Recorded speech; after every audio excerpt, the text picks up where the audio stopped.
Pitch shade আছে, এটা খুব খুব প্রিটি একটা শেড।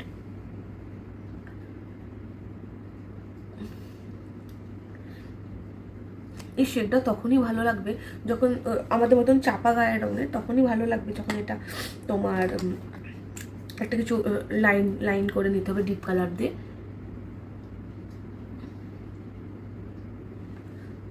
এই যে অনেকটা বেটার। তো আজকে এইটাই করলাম লিপটা। এবার ব্যাপারটা হচ্ছে সব থেকে বড় ব্যাপার, সেটা হলো কানে কি পরবো। দেখি একটা আমি পরে দেখি, যদি এটা ভাল লাগে এটা পরবো, নাহলে কোনো বসা পরবো। এইটা সুন্দর দুল মতো আছে, দুলটা খুব কিউট। দুলটা আমার খুব পুরাতন একটা দুল, কিন্তু খুব সুন্দর, অনেক দিন ধরে আমার কাছে আছে এই দুলটা। আই থিঙ্ক এটা অনেক বেটার লাগছে। আর আমি ভেবেছিলাম নাহলে একটা বসা পরবো, আমি জানি না কোনটা পরবো, বুঝতে পারছি না। বসাটা ভাবছিলাম পরবো, বসাটা অনেকটা এলিগেন্ট লাগছে তাই না দুলটার থেকে। তাহলে আমরা বসাটাই যাই,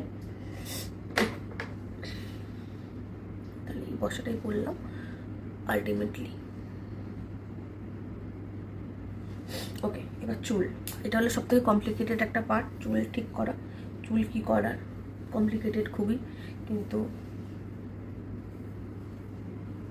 চুলটাকে আমাকে ছেড়ে দিলে কেমন লাগে।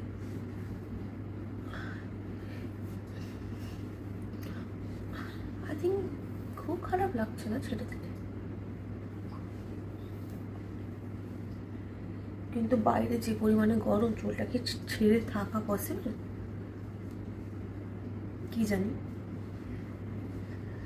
তো এই তো একটা ভাবছি, হ্যাঁ ফাইনালি ভাবছি বেলা ভিটার এই সেন্টটা একটু লাগাবো। এটা খুব সুন্দর রোজ, যাদের খুব ফুলের গন্ধ ভালো লাগে তাদের জন্য এই সেন্টটা খুব পারফেক্ট। রোজের গন্ধ এটা, তো এটা একটু লাগিয়ে নিই, খুব সুন্দর গন্ধটা। তো রেডি হয়ে গেছি মোটামুটি। ভাবছি হাতে কী পরবো। হাতে আমি কখনো সেভাবে কিছু পরি না, কারণ আমি খুব একটা বেশি সামলাতে পারি না। এটা খুব সুন্দর একটা আমার ব্রেসলেট আছে, দেখি এটা যদি ডান হাতে পরি কেমন লাগে। এই যে এটা হাতে পরলাম।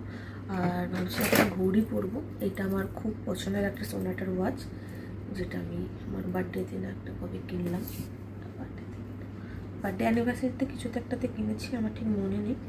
তো এই ওয়াচটা পরবো। আজ যেহেতু স্যাটারডে, তাই জন্যই এতটা সাজাগোজা, নাহলে কোনোদিনই এত সাজাগোজা আমি করি না। তো এই তো আজকের মেকআপ লুক কেমন লাগলো জানিও, যদি ভালো থাকে তাহলে লাইক করো। আর চলো দেখা হচ্ছে নেক্সট ভিডিওয়ে, বাই।